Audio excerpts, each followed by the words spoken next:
Hello and welcome to the Merit Makers Podcast. My name is Chris Skomra. I'll be your host. Today in studio we have Jared Acker with us. I'm going to be talking with him in just a second, but first I would like to state for anyone who is listening on the audio version of our show today, for those of you on Spotify or Apple Podcasts, please feel free to come check out the YouTube version. For those of you watching online on YouTube via video, thanks for checking us out. If anyone out there is listening and would love to come on the show, please feel free also to check out the forum in the YouTube video description. You can go there, give us some basic information, and we'll be more than happy to have you on. So, without further ado, I'm going to welcome Jared to the show. Jared, thanks for taking the time. Thanks for having me in this illustrious studio. I appreciate you. I appreciate the compliment, and I'm sure the guys who work here would very much appreciate to hear it as well. Of course. Sycamore Studio. Shout out to the guys at Sycamore. Everyone who listens to the show is probably sick of me talking about them at this point. You got to check it out. If you haven't been here, you got to check it out. Well, just to get things started, and this is more since we're kind of early on in the show, we're still like first quote-unquote season, I suppose. Yeah. Just to give you and anyone else who may be listening an idea of what we're about here. Essentially, Merit Makers is aimed at bringing on freelancers and video production people, film people just like yourself and myself as well, who are looking to get in front of other creatives, freelancers, people in the field who are looking for a connection with either other directors, producers, people who are both like them and who could maybe also collaborate.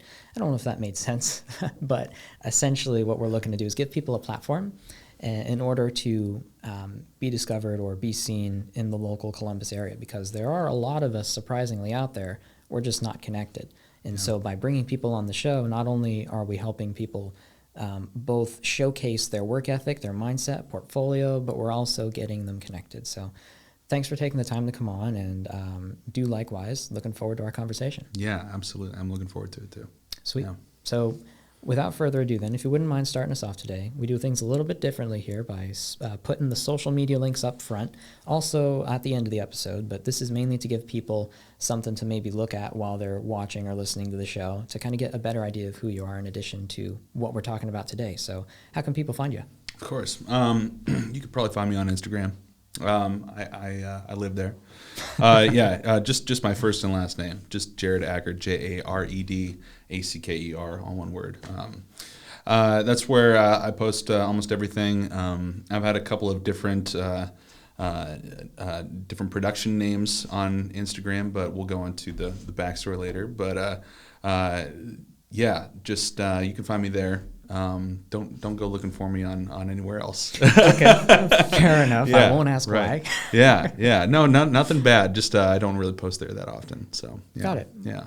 Well, it's cool that you're mainly hosted or focused on Instagram. It makes it easier for people to both check out your work and just know where to go. So speaking of knowing things, what I would like to know kind of is what you're looking to do in the industry right now as a show, not to sound like a broken record, but what I'd love to figure out is kind of what your area of focus is, if you have one. I know we've only talked in passing. We've never really had a sit-down conversation outside of a Zoom call, I believe. Yeah. And that was a little while ago, and things change. Yeah. So if you wouldn't mind sharing with us kind of what is it that Jared wants to do in the industry. I know that you're in the film world, so that kind of puts a little bit of a box around it, but is there any interest for writing, DP, director, producer, any specific niches you're looking to get into? Right. Currently, I'm looking more into getting into writing. I got so many stories, and I just want to tell them, and telling them in the narrative sense, and like short films, feature films, all that good stuff. So I've had some experience getting into film festivals and doing film challenges and all that kind of fun stuff. Of course, before COVID hit, it's been very slow. 2020 was supposed to be like my big year and going to all these different kinds of festivals, but everything was put on hold, and it was just it's been kind of a drag ever since all of our limitations have been put on us. But writing is the area though that I really want to get more involved in, and that I've been sort of hitting the ground pretty hard with. I have a script that's sort of in the writing development stage right now for a feature, and yeah, still looking to get into those film festivals. I know that a bunch of them happen online, virtually, but I just miss the community aspect of it. Absolutely. So, yeah. The in-person interaction, I think, is what a lot of us miss about both the conventions and the festivals, whether you're talking like CineGear, NAB, or any of like the larger, like Sundance is a huge deal that unfortunately wasn't able to happen in 2020 because COVID. Crazy. So I'm thinking everyone's trying to get back into it. We'll see how the summer plays out and into the fall. Yeah. I know that NAB, at least, well, CineGear is slated to actually happen in person to some capacity. Really? Supposedly. Registration is open as of the recording of this episode. That's it may great. close, it may change, it may get pushed back, but as of today, like March 2021, that is the case. So regarding your pursuit for writing and you're wanting to go into narrative, is there any particular genre you're looking to get into? And if so, if you have plans to pursue that, would love to find out more there, but also I always love to try and give people an opportunity as well to, first thing that comes to mind is usually your strong point of what you want to pursue. But if there's anything else that you might have on your tool belt, like for instance, someone might be a director of photography, but they can also gaff, or they can also do sound work. Any other areas that you might have a skill set in, I'd love to be able to share, because someone might not have a need for a writer right now, but they might be listening and think, oh, Jared can do this. And let's give him a call. But if you never mention it, they won't call you. Right, exactly. Well, I've kind of dipped my toes in all of it. Right, I've been a DP. I've been a sound guy. I have all my own equipment and doing all that kind of stuff. So if anybody needs help, let me know. I kind of jack of all trades. So but yeah, I feel like specifically writing is something that I've never really had to reach out for help from somebody before, or anything like that. So I don't know if I'd even be anticipating someone being like, "Hey, Jared, come and write for me." You know what I mean? Like, especially having no accolades in that. But yeah, DP, camera work, audio. I just got my hands on the Zoom F6, so it's kind of dummy proof. Nice. So yeah, it's man, what a little machine. The thing is freaking incredible. But I really love it all. So yeah. Okay, well, with that being said, let's get into the writing aspect, I suppose. I don't want to ask you to share something that is either in development and you shouldn't talk about. I don't know what you got on your plate, but what I try to dig out of people on this show is kind of what skill sets or what projects not only are you working on, but what other people can potentially bring you on for as a part of the point of the show, in addition to getting the backstory and talking about the industry and all of that, which we've got some interesting stuff to cover today. Yeah. But is there anything you'd love to talk about project-wise that you're able to share about, or that you're currently doing writing for? Because we don't get too many writers on here. Right, yeah. No, just really my own stuff is what I'm writing for.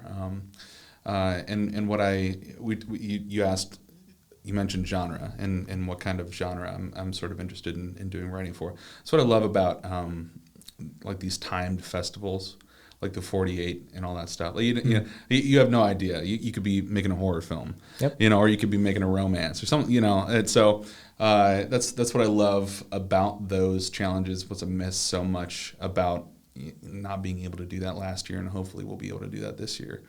Is stepping outside of your comfort zone. I've done the 48 for like 5 years. I think the first year was the only year that I didn't lead a team. And then the other years I led a team and I wrote the scripts for all of those. So, I just love writing. I got stories. I love telling them. So, yeah. I am. That's kind of my impression when I came into this conversation, was that I don't know if you want me to mention this or not, but your YouTube channel is very full of lots of. I could tell you're a storyteller because the way you present your stories in your videos. I haven't checked it out super recently, but back when we were first meeting, when I had that call with you, I watched a lot of your videos. That's kind of pretty good. Like you can communicate at least verbally a story very well and keep it entertaining. I was like, I was hooked. Like I watched a lot of those like small skits or stories you did all the way through. Yeah. The voices were a nice touch too. Oh, man. It's fun. I'm glad you had those up. I don't know if they're still up or not. I think well, so my history with YouTube is kind of a weird one. So I've been I don't know if this goes into backstory territory, but my history with YouTube kind of stretches all the way back to when I was like in middle school, high school area.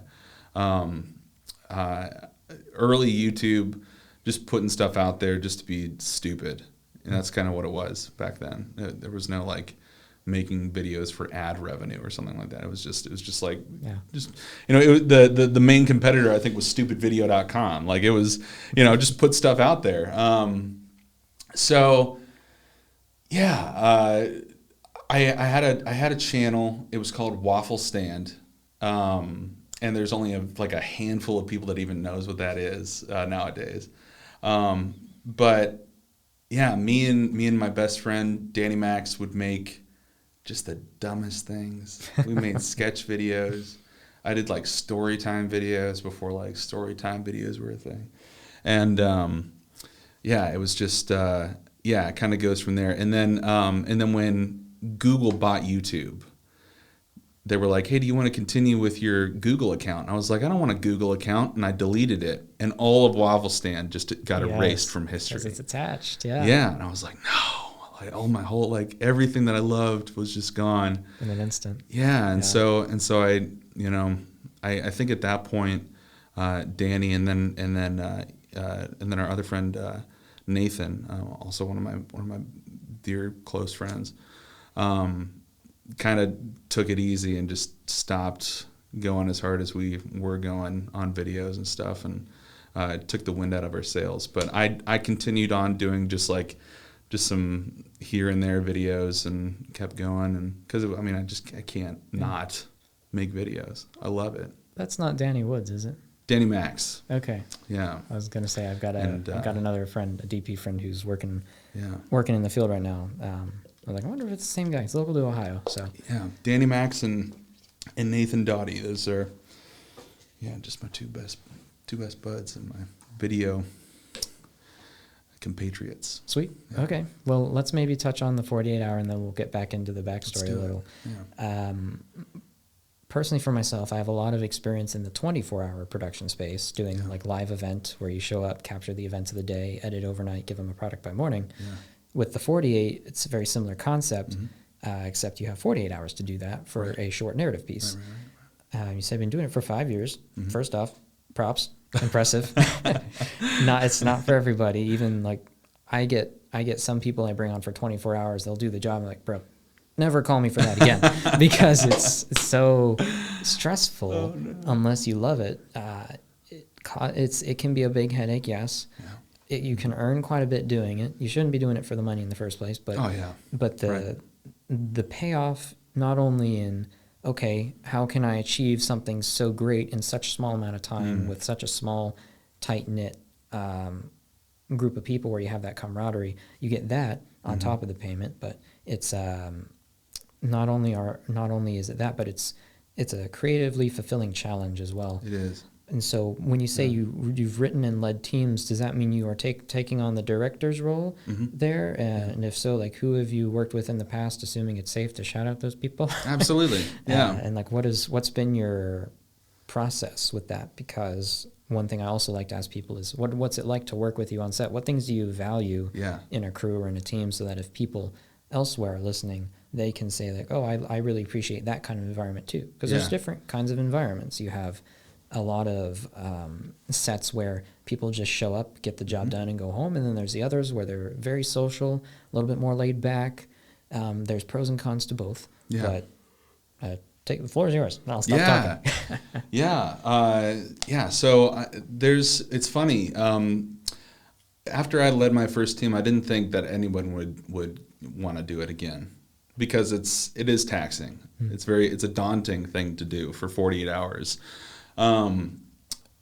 but to my surprise, a lot of the people that I had on the first year came back, and they kept coming back. And so the people that I do these challenges with are sort of my core team, and I love having them in my corner, and I love working with these guys. I dragged Mikel through it last time. Okay.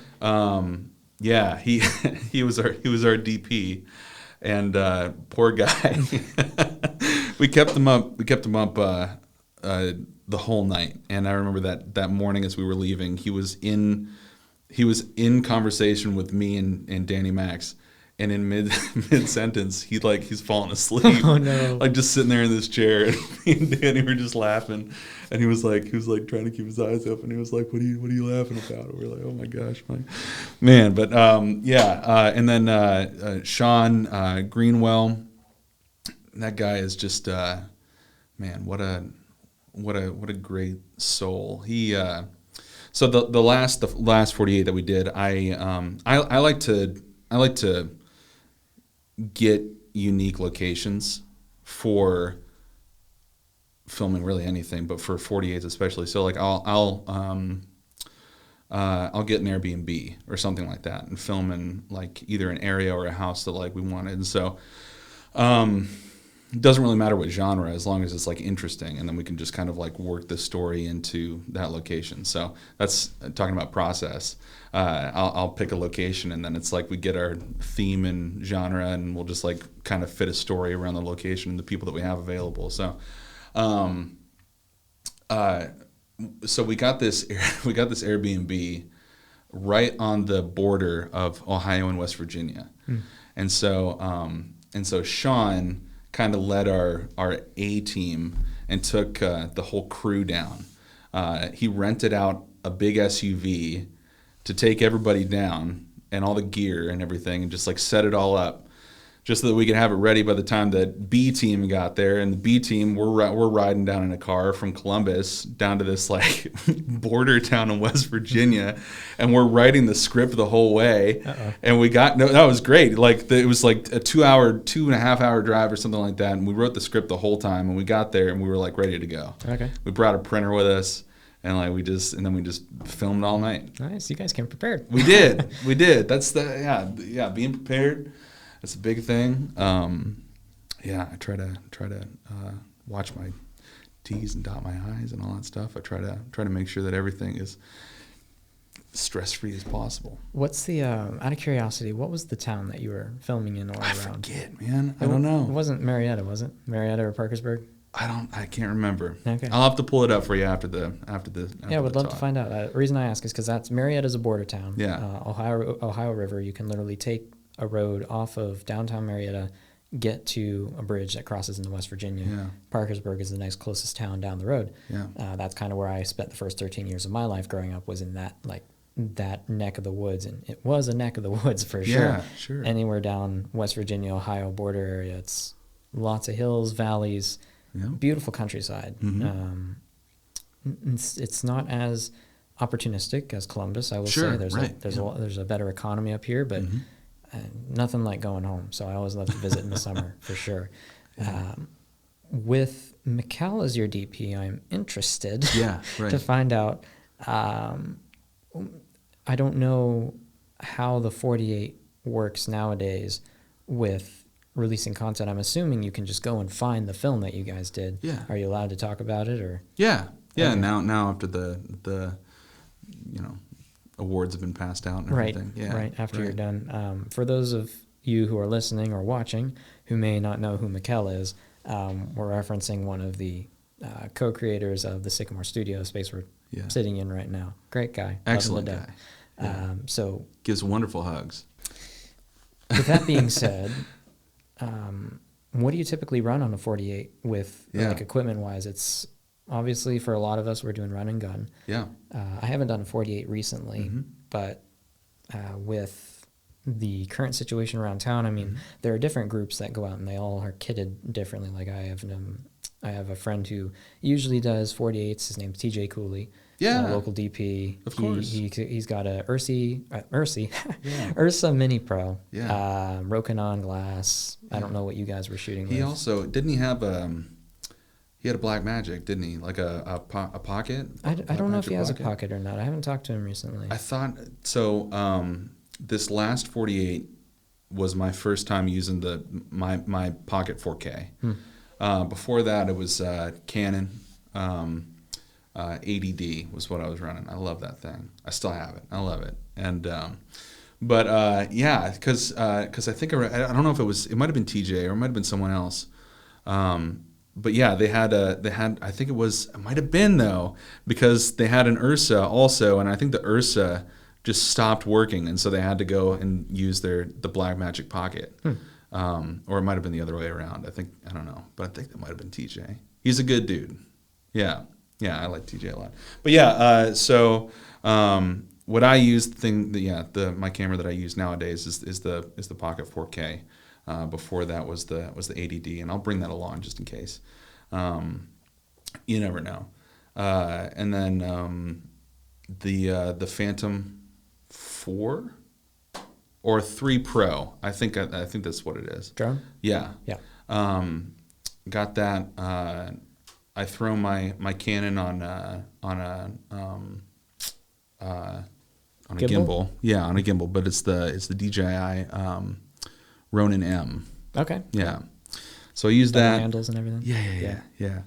I use that. I have just Canon glass. I throw it on I throw my lenses on a speed booster for my pocket, and that's it. Yeah, you don't need to have a lot for these things. You don't. People don't expect you to either. I got a tripod. It's handy to have sticks. Yeah, that's right. Good. Yeah.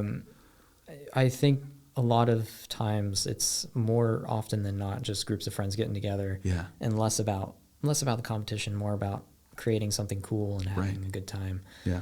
There are definitely those of us guilty as charged of making these types of things more competitive than they need to be. Sure. But it is a competition after all. I mean, yeah. True. With Yeah. that being said, it's always a good time to form that camaraderie, like I mentioned earlier, and just have a group of people come together, make something awesome, and then submit it and see what happens. Right. So moving forward then, kind of into the space for, let's maybe backtrack a little bit and Sure. go into writing or what you're currently doing.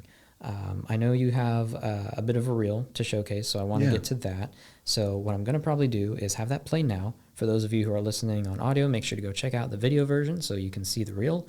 And for everyone else, we will be right back. So once we're back from that, we'll have you talk about it and go on from there. So yeah, roll film.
So thanks for sharing the reel. Really appreciate it.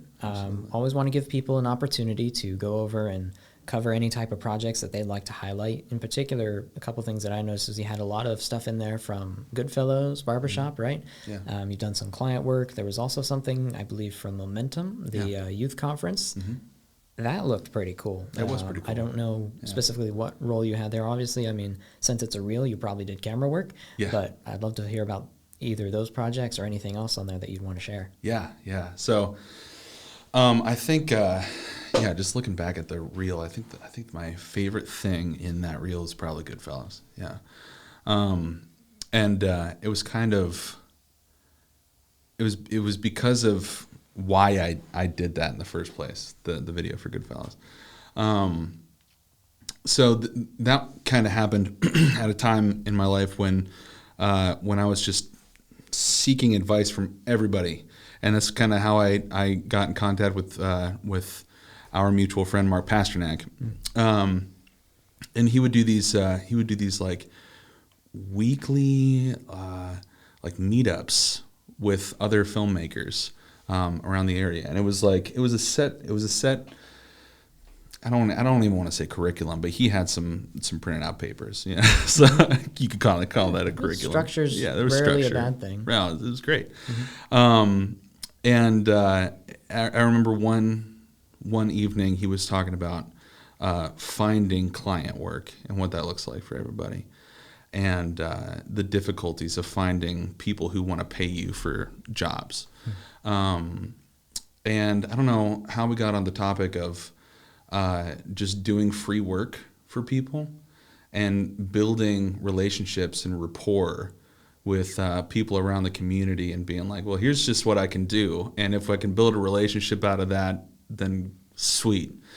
And he challenged us. I think it was like, I forget what the challenge was, but it was like roughly it was like, make a video for a business for free within like a week's time period or something like that. And I was like, I'm gonna make 3. I'm going to go to 3 businesses and make 3 videos for just 3 total. Yeah, very That's ambitious. Yeah, ambitious, right. And so I felt, I have 7 days. So if I went to a business on a Monday, I could edit that and give it to them on a Tuesday. And then on Wednesday, go to another business, edit it, and give it to them on a Thursday. And then Friday, Saturday, and then take a nap on Sunday. But the first one that I went to was Goodfellas. I just showed up with my ADD, my ATD, not my ADD, but my Canon ATD, my Ronin M, and I said, hey, you're doing a haircut today. I'd love to do a video for you guys. You can put it on your social media. It's gonna be quick. And they said, yeah, let's do it.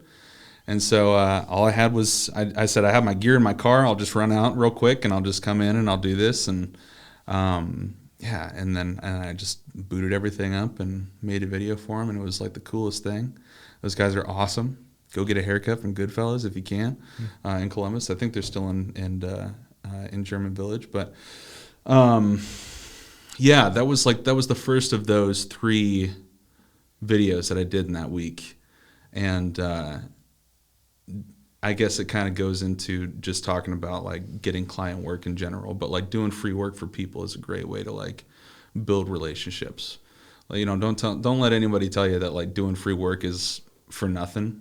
It like doesn't help you at all, because it does. You get relationships out of these people, and if back then I was like really kind of putting the pressure on and emailing them and being like, hey, you need a video, what's going on, because they had a lot of like wedding people coming in and getting like their haircuts done and like all the groomsmen and stuff like that. So like there's a lot of opportunity to get work there if you wanted to get it.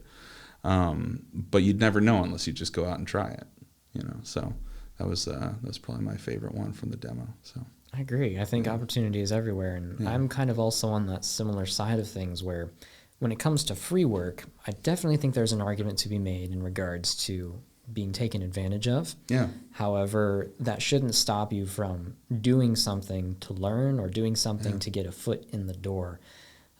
You see a lot of senior people in the industry and a lot of people who've been doing this a long time to tell you, never do free work. It's not worth it. And people take advantage of you. A lot of times that's because they've gotten burned or because they're in a spot in life right now where they have gotten so far away from what it was like to just be starting out.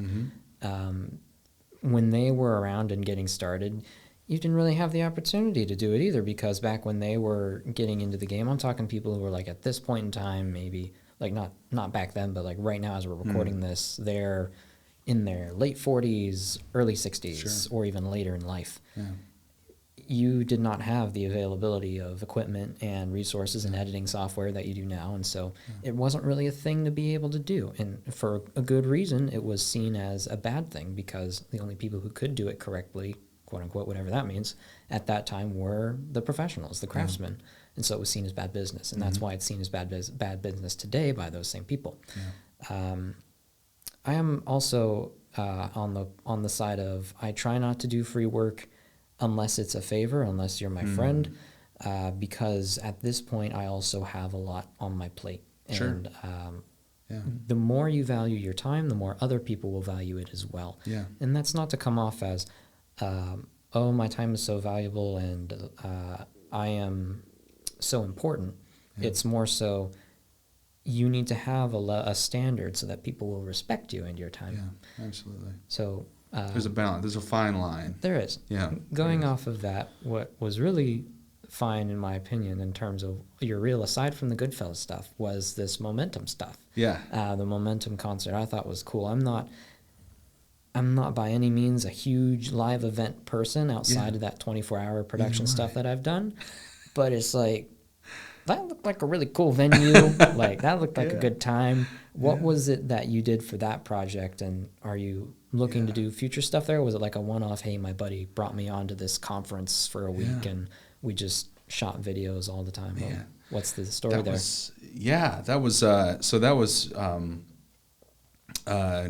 That job kind of came to me from the gig kind of came for me from the job that I was working. I was a pastoral ministry assistant at Delaware Grace Church. So that's kind of how I got into that.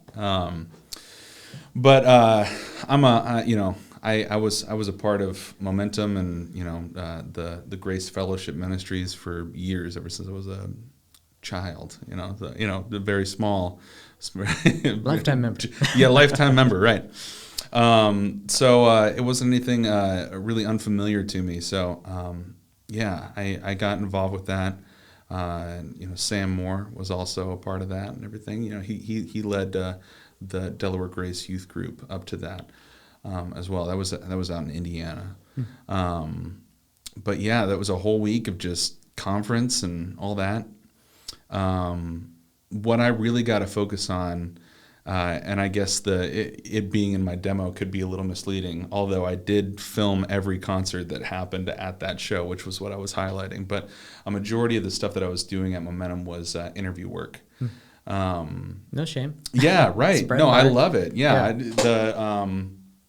Actually, having lunch with Mark Pasternak yesterday, he was talking to me about how doing interview stuff in the personal aspect of it all, it's just hearing people's stories is like just the driving force. And I'm like, yeah, man, I agree with that. I love hearing people's stories. It's like why you do what you do, is storytelling, and you're hearing someone's story through interview. So I really enjoyed it. That's kind of the extent of that.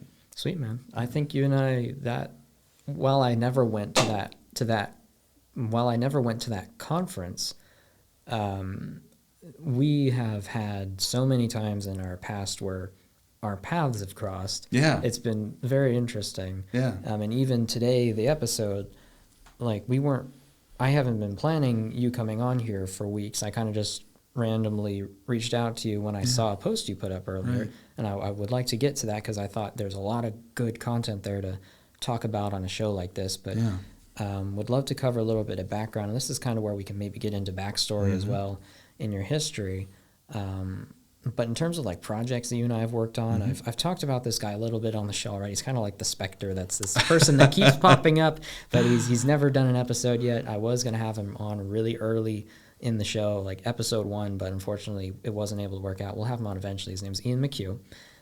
You and I both worked on a project with him called Knowing Shale Hollow this past year. It was a sizzle project that he's using to pitch for a larger production. And again, I don't know how much I'm supposed to say or I'm allowed to say about it, so we'll kind of tiptoe around that. Yeah. But how was your experience there? And unfortunately, you and I weren't on set the same day. Yeah. But it was cool to find out like later on, like in the trailer, I was like, that's Jared.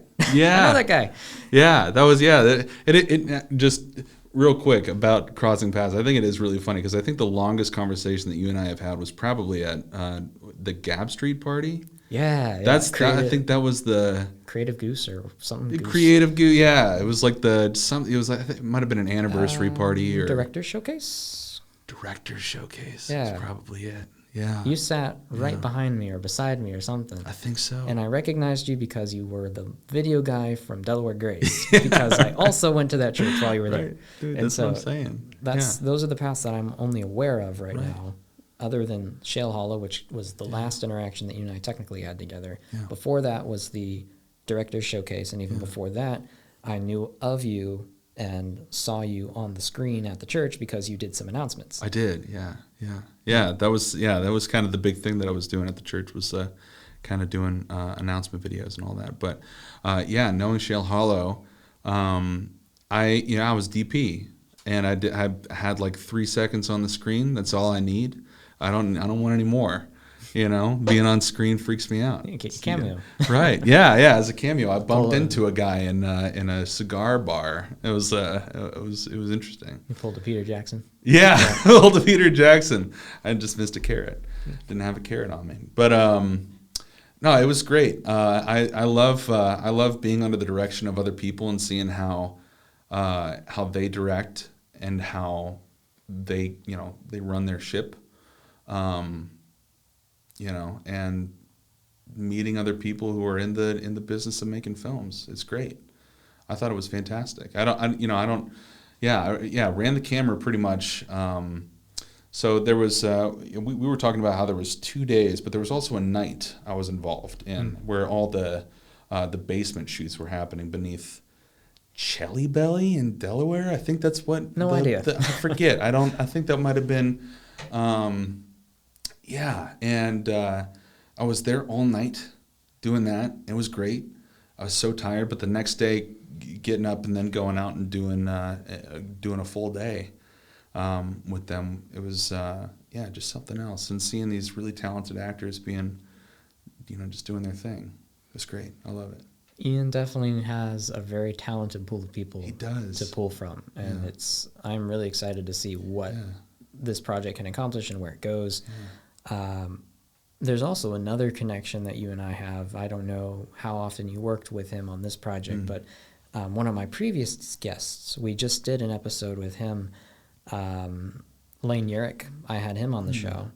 He was one of the actors and currently, I believe, is slated as an AD on the show. Okay. I couldn't tell you his character name, unfortunately, because it was a while ago when we shot that, and also I was only there for 1 day.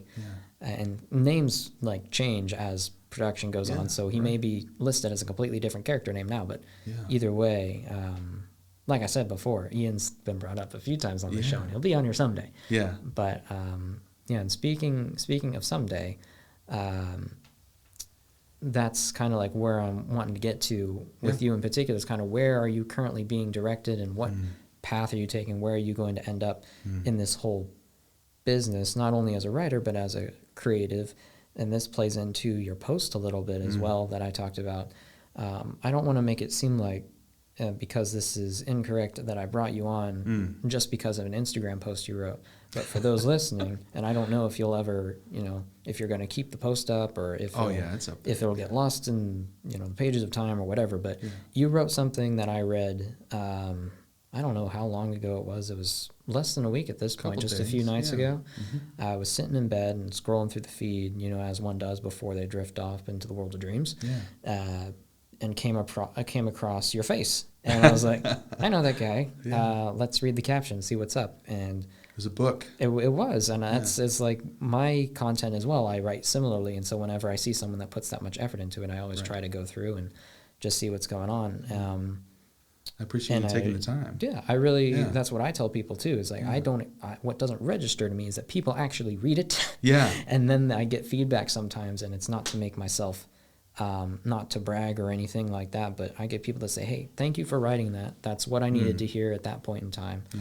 And that's the whole goal of what I write too, is what I saw on your post is very similar to my content, where I try to be personally very open and vulnerable and just put out into the world what's either bugging me, bothering me, or stuff that I've recently overcome, whether it's an issue, an addiction of some sort, a problem, or if I'm just having issues that people normally don't talk about, that is everything opposite from the highlight reel of Instagram. And that's kind of the contrast, is you see the photos that I put up, rarely are they of myself. That may change down the road once I find a really good BTS photographer, because I'm going to need photography of myself on set eventually. But with my work, I focus on taking really good pictures of other people doing their thing. And so they kind of, people who see my feed get an idea of, oh, Chris is on set all the time, and you're on all kinds of really cool projects. I get that a lot. But if you take the time to read the post, you also see what Chris is going through, and it's not always positive. And so I'd love to hear kind of your thoughts on what your post was about, both for context for other people and just to remind myself, and maybe we can get going on a conversation there. So the post that I made was sort of just about all the self-reflection that I've been going through lately, and it's just been finding my feet. I feel like I've been doing this for a lot of years. Like I said, ever since I've been making videos for ever since I was a tater tot, like middle school, and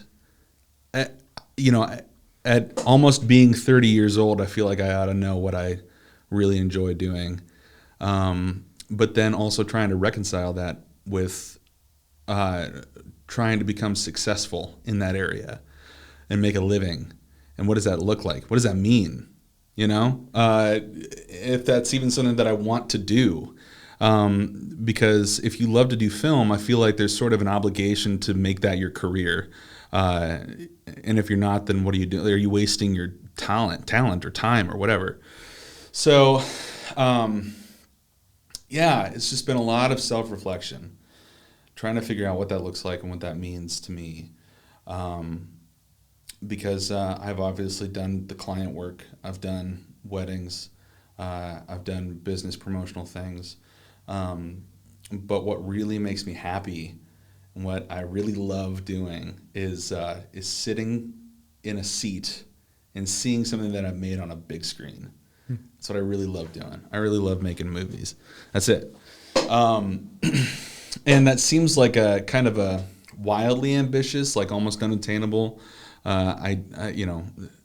goal to have, is to make movies. We're talking about how far we are away from making Marvel movies a little earlier, but what's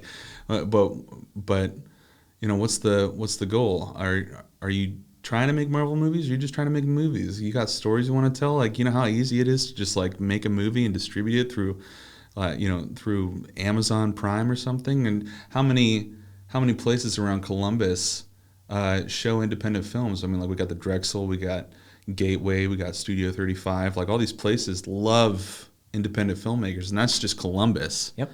You know what I mean? You go down to Cincy or Cleveland, it's like they're even bigger on film than we are right here. I know, yeah. Like that's something I feel like I'm not even tapped into that yet.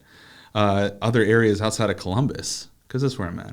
We're in Columbus, and I haven't really. I did the winter film for the first time this past year. Congrats. Oh, man, dude, it was nuts, but great time. Worked with some really lovely people, but that's the thing, is like I get down on myself because I sort of doubt if where I'm at in life is where I really want to be, because I see a lot of other people that I admire just killing the game with video production. And I'm like, well, I could do that. Like, I could be there. I was on that path for a while. And if I had just stuck with it, I could have done that. And then I see the patterns or the way that they do things, and I think, well, maybe if I just, do exactly what they're doing, I could be successful like them. But is that really what I want? So that's just kind of what I've been dealing. That was what that post was about. Was just figuring out what I love doing, and what I love doing is making movies, man. That's it. And that's, it wasn't really a depressing post. I think a lot of people were like, "I'm sorry to hear that," but like, and I know, I was like, "Are you okay?" Yeah, like, "Are you all right?" But no, I was like, "I'm doing good." Yeah, it's a happy post, Yeah. There's a lot there. Even I'm still unpacking it. In my own head. It's not the easiest thing to do.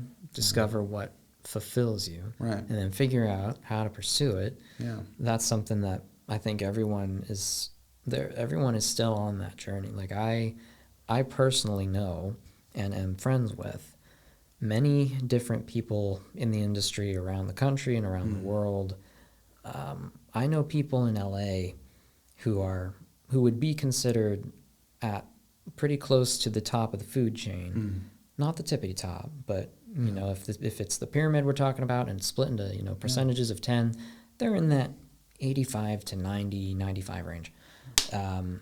If they have problems with looking back on their own work and not just thinking, like we were talking about earlier, being a little insecure and not always thinking you can do better. Not just that, but if they're still trying to figure out what they want to do when they grow up, so to speak. Yeah. Imagine how much like we're going to experience that, and that's not necessarily a bad thing. It's more supposed to be a comfort and a reminder that no one's got this figured out. Yeah. There is no magic switch or button that you can press in this field that makes you a professional or that says you've made it or says you're successful. The term success, and this is something I harp about a lot, is definition. Over the many years that we've been on this planet, there's been a fairly consistent definition of words in our language up until recently, where everything has now become so ambiguous, so saturated. Words nowadays have become morphed and subjective rather than objective, compared to what they once were back in previous times. What I mean by that is success no longer looks like a small house, 2 kids, a wife, and a dog, and a picket fence. Yeah. It's no longer as simple as that. Right. Success to somebody like us could mean, I've had 3 films premiere at Sundance, done a commercial with Nike, and I own a Red camera. Yeah. Someone on the other side of the spectrum could be like, well, success for me means that I work for a production company. I don't own any of the footage I shoot, and I just get to work with cameras all day. I don't have to think about it. I have a boss who is like the owner of the company, and I just churn out the videos, and I love doing it. I don't want anything to do with the responsibility or the stress, and I'm happy. Yeah, right. What it comes down to when discovering what you, I don't want to say define, because that plays into what I was just talking about a little earlier, but what you find to be successful, I suppose. Yeah.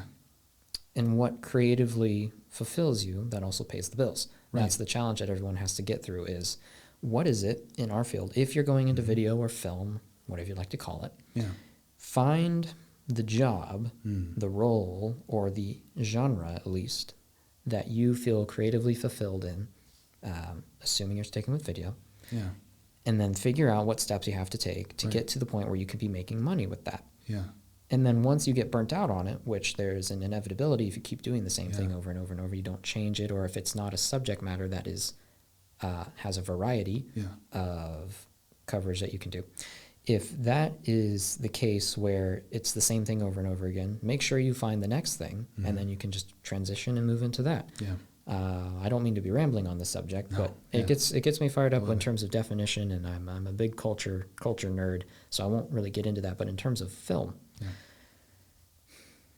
on Instagram, you see the life of the party, the highlight reel, the people that are always on set, and what you don't see are the nights you lay awake crying in bed, thinking about how terrible your last project was, or how Jimmy or John or Jake or Jenna is out on that big project out in Right. LA or on a different country side of the planet, and you're not. Yeah. That's what people don't see, and that it's they don't see that it's normal and that everybody experiences that. And not to sound preachy or anything, but also on top of that, no one also sees the struggle to make ends meet. Freelance, not easy. No. There's a reason why people tap out and just go back to 9 to 5, because it's not for everybody. Right.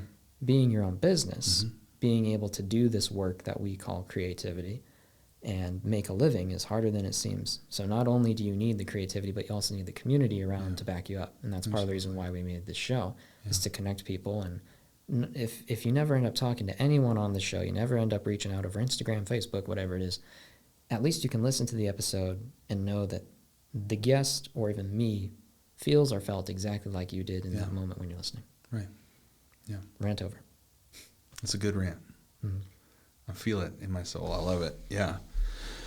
Man, what do you want me to answer first?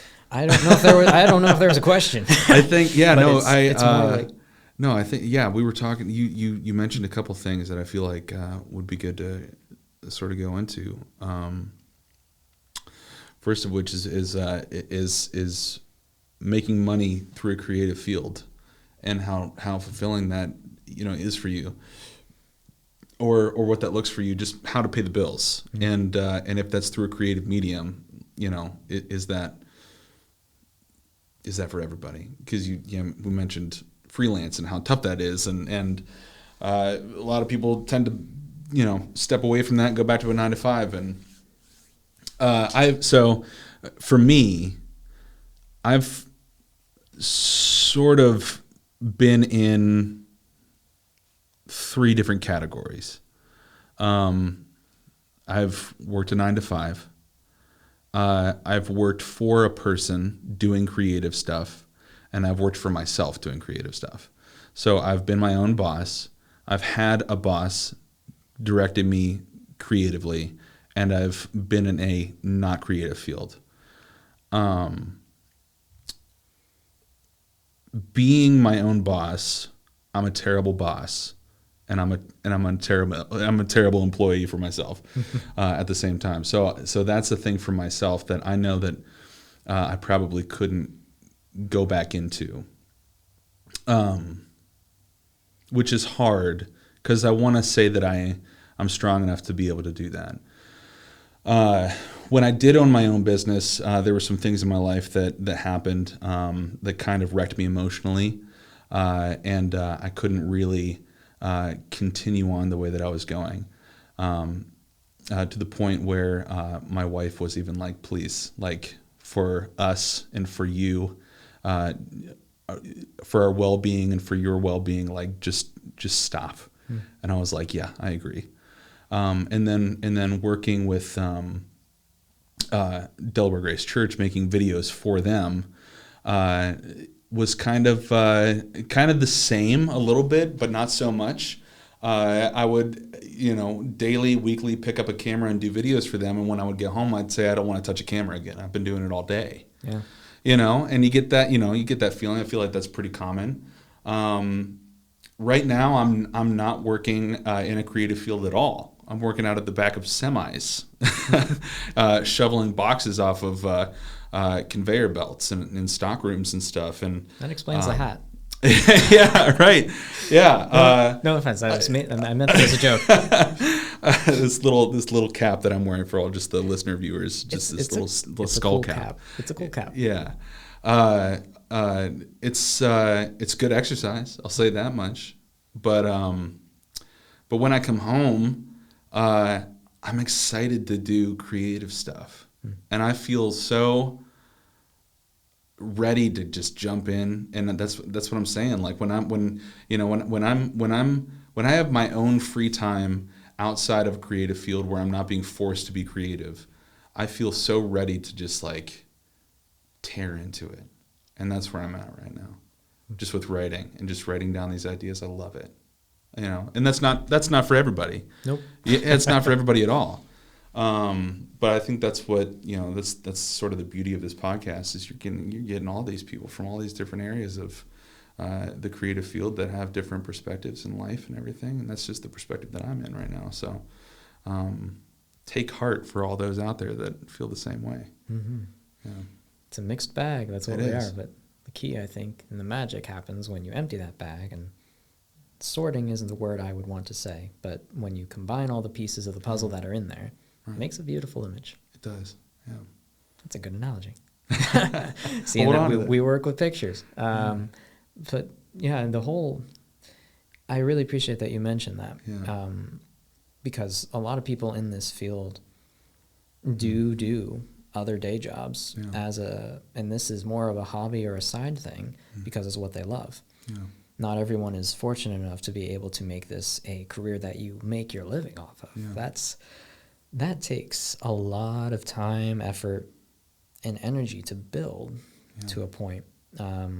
Is that something that you want to get to? I would assume just by how you have this creative drive right now, like, yes, I want to do it full time, but like, wouldn't that also risk you burning out again or experiencing that issue where you weren't in the best of spirits, to put it lightly, but you know what I'm saying? Is that?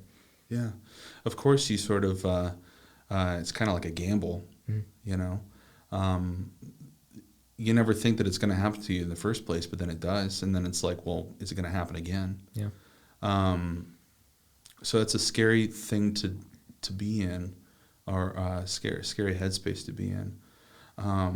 But the way I'm sort of looking at it is, you know, if I'm pursuing these creative endeavors and I'm going down the path that I want to go down, which is wildly different than, well, I wouldn't say wildly, but different than what I used to do, which was strictly client-based. It was like wedding business promo. Like it was, you know, it was still reporting to people. Like I was I was my own boss, but you know, you still have deadlines. You still have all this stuff. Yep. Not saying that you know, making movies you don't have deadlines. You certainly do. And the more prolific you become, the more stress. You know. So, but at the same time, or the more people you have to answer to, I guess. But at least for now, I have some sort of like some solace in thinking like it's just me, and it's just my own creative thoughts, and it's my own thing that I'm, you know, making for myself, putting it out there. I don't care if anybody doesn't like it. You know how many films I've done? I've done 5 48-hour film festivals. Not one has even gotten a nomination for anything. I love doing it though. You know what I mean? What does that say about the future of my feature films? But well, I mean, if you think about it, everyone likes to go to the concept of Einstein or Edison, any of the E names. Yeah. But how many tries did it take for the light bulb, man? And it's like electricity even. Yeah. I mean, that's more of a, I don't think that's technically a Ben Franklin thing. Anyway, history, I'm a filmmaker, not a historian. So. Right, yeah. Same here. Love history, though, because it's all just one big story. Yeah. That's fun. Right. With back to the what's the word, I suppose, openness of your post in general. Vulnerability, thank you. Yeah. That's something that I strive for in my work, and I think a lot of people can really benefit from people who share, but the problem is there is a large amount of insecurity out there as to, what will people think, or what will be the outcome of my sharing this. There's a big fear that people have because it's not talked about enough. What the it is there is that people struggle, people have problems. Yeah. And I think it's said enough that people kind of have it in the back of their minds, but no one really believes it. So until you see it, and that's a big thing with me, is I'm a big fan of tangibility. I am a huge proponent of, or the way my brain works, I should say, I don't really promote it, but the way my thoughts go, the way I function is if I can't see it, it's harder for me to realize that it's real. Yeah. And that makes doing mental gymnastics or dealing with emotion or being empathetic difficult, because I have to put myself in someone else's shoes if I'm talking with an individual. And so that's kind of why try to be vulnerable in my posts, because if I'm not able to do that in person in a conversation, I can do it well enough when I'm writing.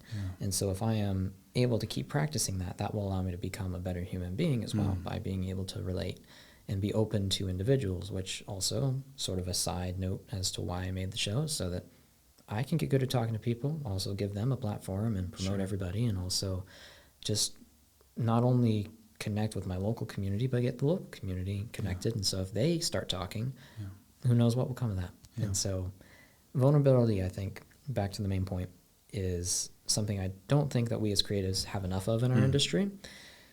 And I think if we all started to normalize the thought of having the insecurity is normal, I'm not going to say it's okay, because I see it more as a signal personally than as a...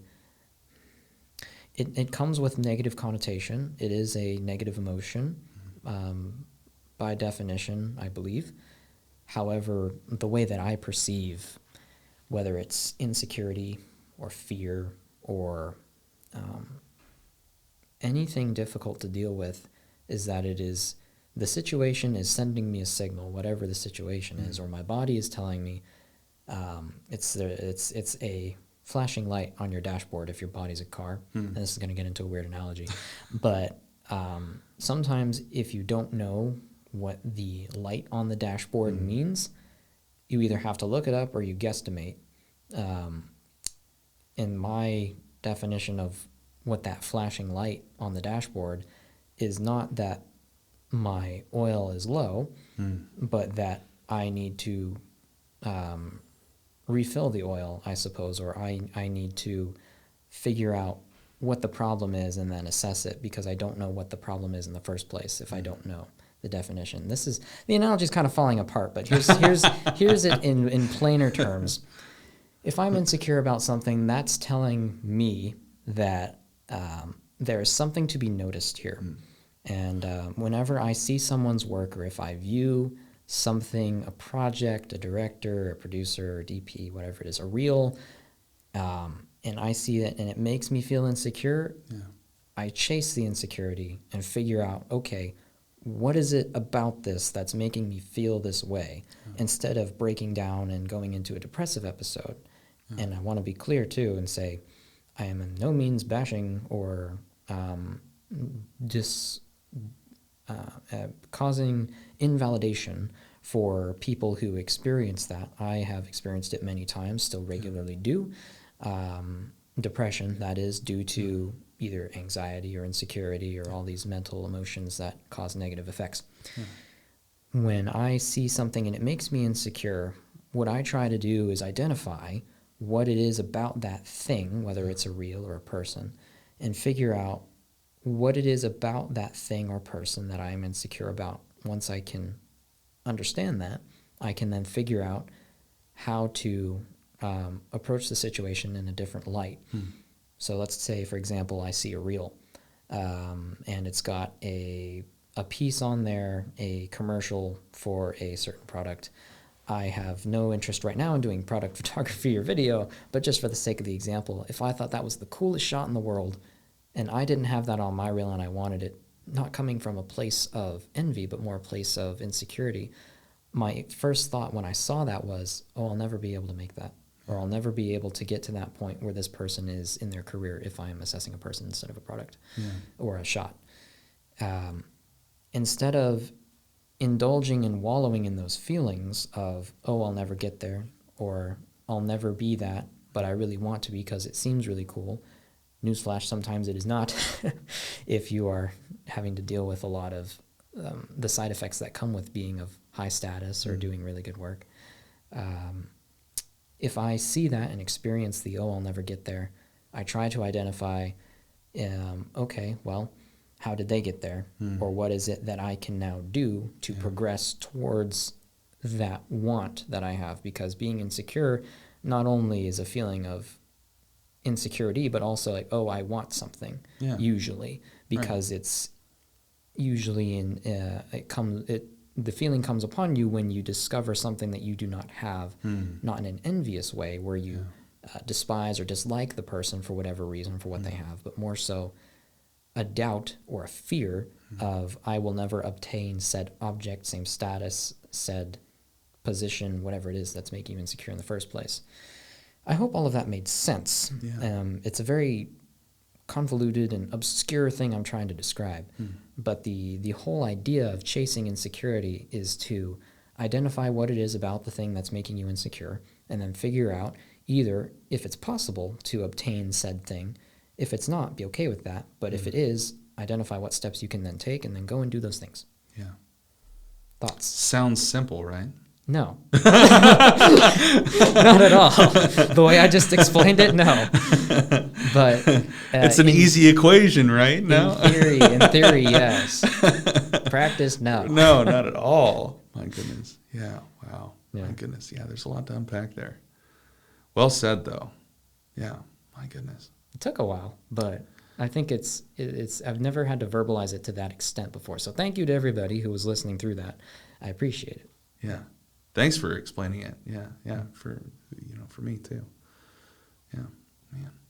And that's what, not to say that I saw you as an insecure person, but when I detected a little bit of that in the post, which is, again, the post that we're referencing is when you put up on your social media that I literally asked, like, I think something along the lines of, are you okay? What's going on? Something up? Because even though we've never sat down for longer than 20 minutes, or we had a call, I think, for maybe an hour or so, I should say. I think so, yeah. Anyway, not an extended period of time. I don't know you that well, but it's like, I at least want to know that you are okay. Yeah, and so right. Whenever someone's experiencing that. Yeah. It's of course. You are a fellow human being and in my field, and I feel like I am not one of the few people, maybe one of the few people in town that can relate to what you're feeling. There's not many. Yeah, there's not many of us out there, and so we got to stick together, and that's Right. why I said, like, hey, what's up? Are you doing all right? And that led to us sitting down here today. Right. So any thoughts you have on that topic, I'd love to hear them. Whether you agree, disagree, have a similar way to explain. Maybe you can one-up me and do what I did from, what was it, sounds like, it felt like 5 minutes or even more, maybe in a minute and a half or two. Like, what do you think about that? Yeah.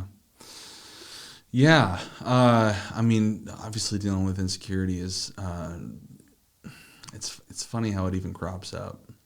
You don't really feel so insecure when you're young doing this stuff because you're just like making you and your buddies laugh, and then the older you get, you find out more people are doing the same kind of thing.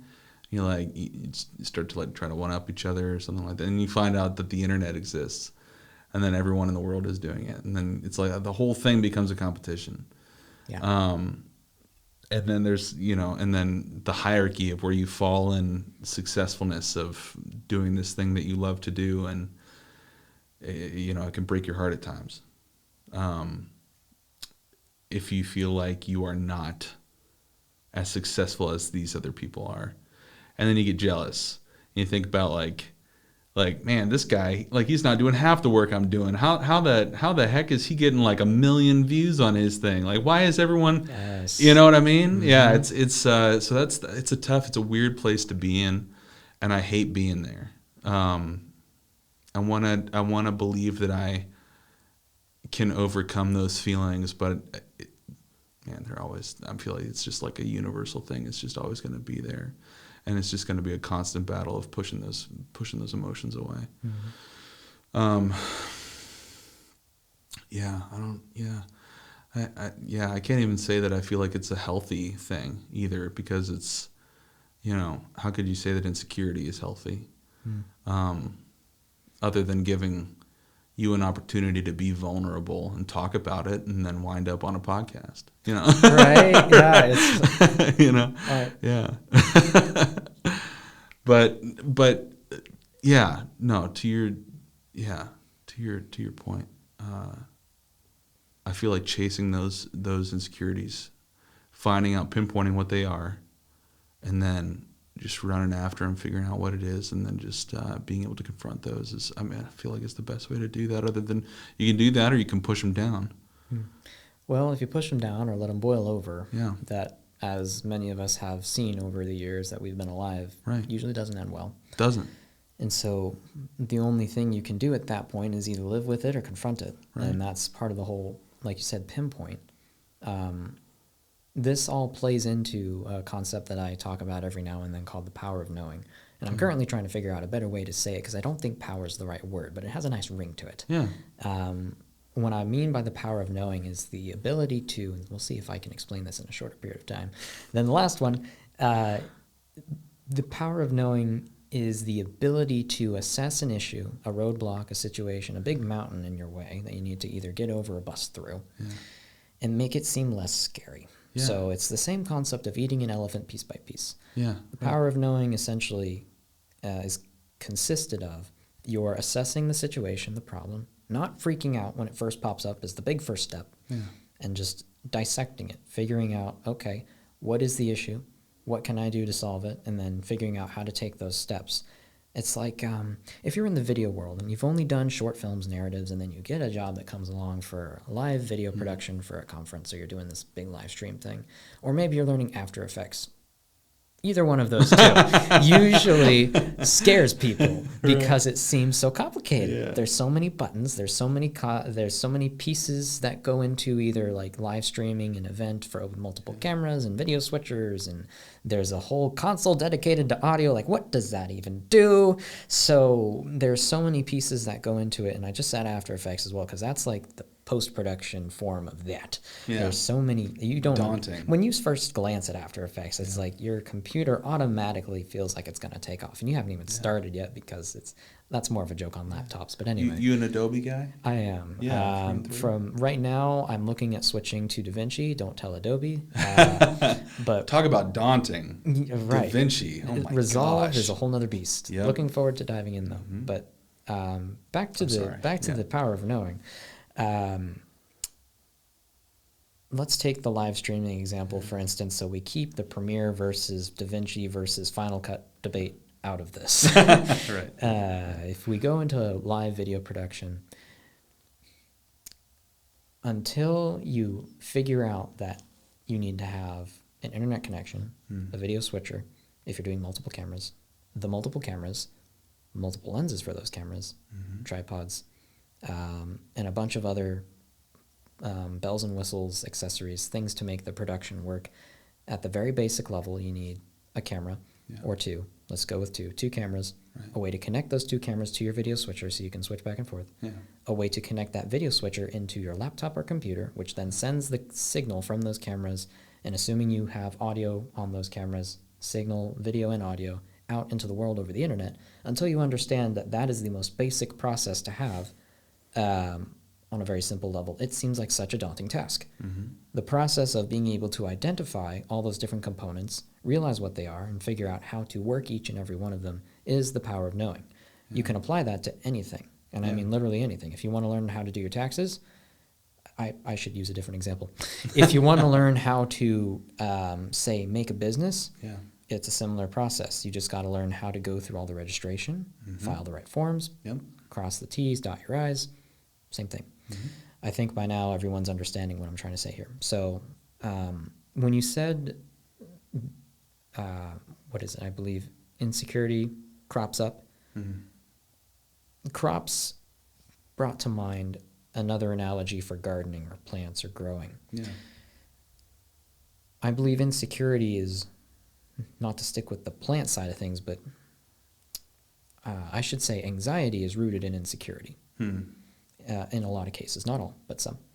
I have very close friends and family that have had to deal with heavy anxiety issues in the past, myself included. This is not to make myself seem like a victim, but just to be a little bit more relatable. Like, I have suffered from anxiety attacks in the past, like a lot of people in our field. It's not fun, but I find a lot of anxiety issues come from that fear of not being good enough, not being able to obtain said thing, said promotion, said gig, said project, whatever it is. And I think insecurity is a garden that grows a lot of these negative plants, if we want to use that analogy there. But thoughts on that? Yeah, I mean, anxiety and insecurity, I feel like you can't have one without the other. And depression, I feel like they all go hand in hand. And it's a tough cycle to break once you you feel like you got one under control, the other is just rampant. It's crazy. The root of which is fear. Mm. Everything that we just mentioned, maybe not depression as much. Depression is more of a fruit or a side effect of whatever that plant is. But anxiety and insecurity. Anxiety, you're anxious, you're fearful of something that doesn't exist. Insecurity, you're fearful that you'll never obtain or get to whatever that place, thing, object, or position is. Yeah. I'm sure I could go on, but it's a very common theme that is rooted, to continue with the plant stuff, in fear. Like, cool. Yeah. We've identified that now. How do you tackle fear? I don't know. It's something that we all deal with daily, but I think recognizing that it's there and knowing what it is takes away some of the fog, gets rid of the ambiguity, and that allows us to at least start assessing it. Maybe a little bit down the road we can figure out how to tackle it. Something I'm currently trying to do, because there are, and again, I don't say this to brag or anything like that, but I've got a lot on my plate right now, and one of my biggest fears is not being able to live up to my fullest potential and achieve everything that I can with all these different projects. That's kind of on me. I need to stop taking on so much. But what does that look like for you though? Like, as far as, like, I'm sorry to no, it's okay. You're the host now. Tell me, how does that make you feel? Yeah, right. Yeah, no, but like you say not living up to your potential. What is your potential? What does that mean for you? Like not being able to deliver quality wise, or like what does that mean for you? In my mind, I have been fairly efficient at the in my work in the past, because there hasn't been a large amount of it going on at once. And this gets down to definition as well, like we talked about a little while ago. Definition of success, definition of efficient, or even what we're talking about right now, like different terms mean different things to different people. Yeah. And so full potential is a tricky thing. When you talk about potential, it varies and depends on the individual. Yeah. I see potential as a opportunity to perform at a certain level or accomplish a certain thing according to the skill set that you currently have. And so my potential right now is to essentially take on some fairly large projects. And again, I'm going to err on the safe side and not talk too many details or go into like money involved or anything like that. But it's safe to say that I have some stuff on my plate that if it were to go wrong, or if I were not to achieve or be able to pull these off, I have some anxiety being caused there, because there is a fear of failure with them. To be frank and to put things very simply, I would be taking positions of responsibility. And so I have a potential to fulfill those responsibilities, those obligations, those commitments. And if I take on too much that I can't handle, I risk losing the opportunity, not only the opportunity, but I risk the future opportunities to take on more projects that would have been that next stepping stone. If you think about stepping stones, I'm using a lot of nature stuff right now. Stepping stones across a creek. If stepping stones weren't rocks and they were floating pads, if you step too hard on that first or second pad and it breaks, you either fall in the creek or, you either fall in the creek or you have to get back onto that first one, that first stepping stone, and then you have to figure out how to leap over the gap and on to the next in order to progress. Or another way to say it as well is if you stick with stepping stones, that second stepping stone breaks, and then the third one, the fourth one, the fifth one, the sixth one, they all sink. And you can't progress any farther after that. There's no way to bridge the gap. In our field, burning bridges, very dangerous. If you are going to be working on a project and you don't treat people right, or you mishandle your responsibilities, word gets around. People talk. If there's anything that we as filmmakers love to do is talk. And that's not in a narcissistic sense, but that's more like we are so community-based, and the world is such a small thing. Like, we know so many people that before today, I didn't know that I didn't know for sure that you knew Ian or that you were on that project. I had a hint or so, but we never talked about it. Right. I didn't know that you knew Mark Pasternak before last night when I learned about it. Yeah. Point being, it's a small world. Yeah. And so if you don't treat other people or your projects right, you may not be able to make it across that water. Right. Yeah. So when you ask about potential, sorry, I know I just cut you off from another thought, but when you ask about potential for me personally, this is going to sound like I have a big head, so please don't take it that way. I'm not. But I've been told, Yeah. due to my work ethic, how hard I work, and how much people know that I care about what I do, Right. that I'm going to go far and I'm going to go places. That's what I Sure. get all this. You're going places, kid. Yeah. And that's part of the reason also why I started the show is like, while I've been told that, I have not gotten there yet. And so I'm sure other people are having similar experiences, or they have similar ambitions, work ethic, drive, passion, whatever you like to call it. And we all just need a little nudge, a little help. Maybe a little promotion will go a long way. In some cases, that is certainly the case. And seeing as how I've gotten a lot of feedback of, yeah, you're doing this the right way. You have the right mindset. You'll go far. I have a very vague expectation that, hey, I'm going to make it. What does that mean? Yeah. Like, where am I going to go? So right now I'm doing what I believe we were talking about a little bit ago, is identifying what it is that that I want to do, and figuring out, after trying a little bit of everything, where am I strongly suited, and what do I want to focus on. And right now, and this could change in the future, but right now it's I mainly am pitching myself as a producer who likes to get his hands dirty. I do a lot of logistics, crew management, hiring, and running sets, so to speak. I hesitate to call myself a director because I don't have a lot of ambition to work with actors. I would love to run the set, which is more of a technical director, I suppose. Sure.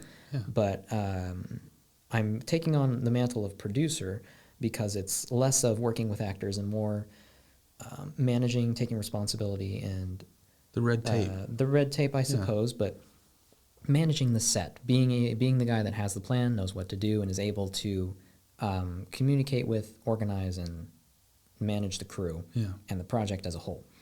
There's that, and if I'm actually on set, I'm never in the producer's chair. I'm never by the monitor looking with the director and chatting with the crafty lady.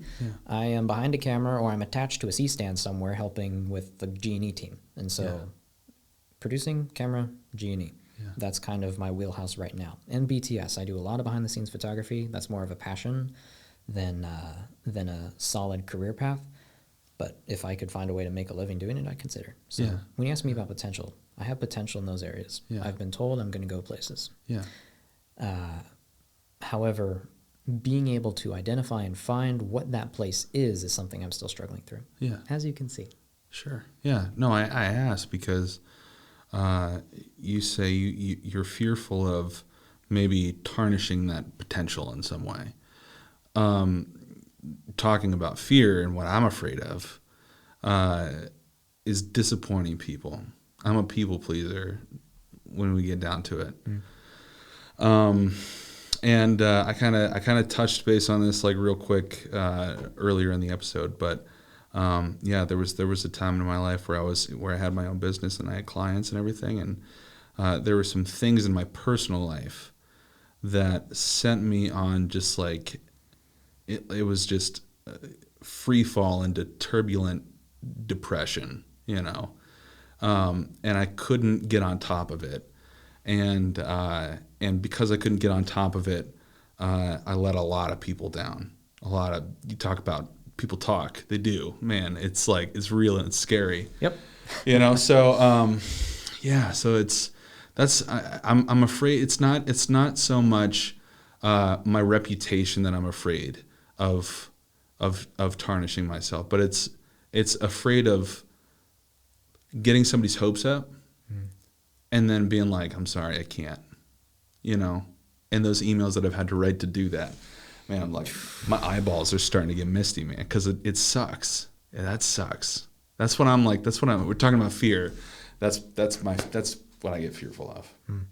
Having to write emails, I think, is the worst with that kind of topic, because it's with I almost said confession, with a with an admission, I suppose. I'm not finding the right word, but I think you know what I'm talking about. When you have to tell someone, hey, I either messed up or I can't do it, you say it once and you get it out and it's done. Yeah. With an email, you write it out, and sometimes you have to send it to 5-10 different people, or you're staring at it for 20 minutes or more, sometimes hours, and you're revising it, and it's elongated misery, essentially, because you're looking yourself in the face, not like in a mirror or anything, but you're dwelling on, I would assume, failure of some kind to some capacity, and not being able to remove yourself from it because you need to send the email. And so after you send the email, you don't want to think about it because you just spent an hour or more doing it, and then it just dwells, and what I'm trying to say is I feel and it sucks.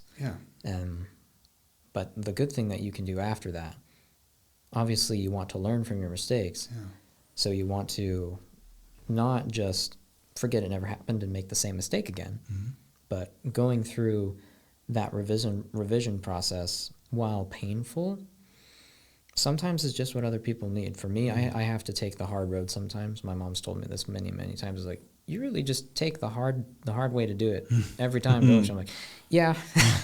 It's not something I do. It's something I do out of habit and not by choice all the time. It's just the way I am. But it's led to becoming mature very quickly.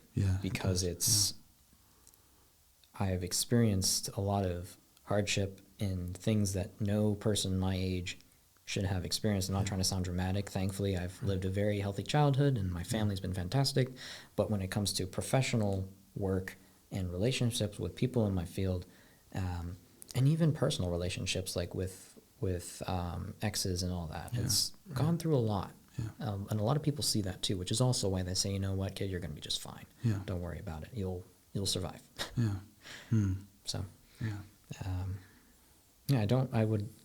I don't know if you have any other thoughts on here. I don't want to make it seem like I'm digging something out of you if you don't have anything else on the topic, but anything else you want to cover there before I think we got emotional enough. Okay. I think that would have, this is probably a suitable end time. We've been going for a little while now. Is there anything that you'd want to cover otherwise that we may not have gotten to at this point? I think we're good. Okay. Well, in that case, I'm going to ask you your socials one more time, and then we'll close things out. So where can people find you again? Yeah, you can find me on Instagram, just on my first and last name, Jared Acker, JaredAcker. Feel free to jump on there. There's going to be some things relating to these these feature film projects that I've been talking about in development and writing right now, and then possibly something popping up for a production name behind that, which would obviously be posted on my Instagram as well. So check me out there. Will do. Yeah. Thanks for spelling it as well. That's going to be helpful for me in post.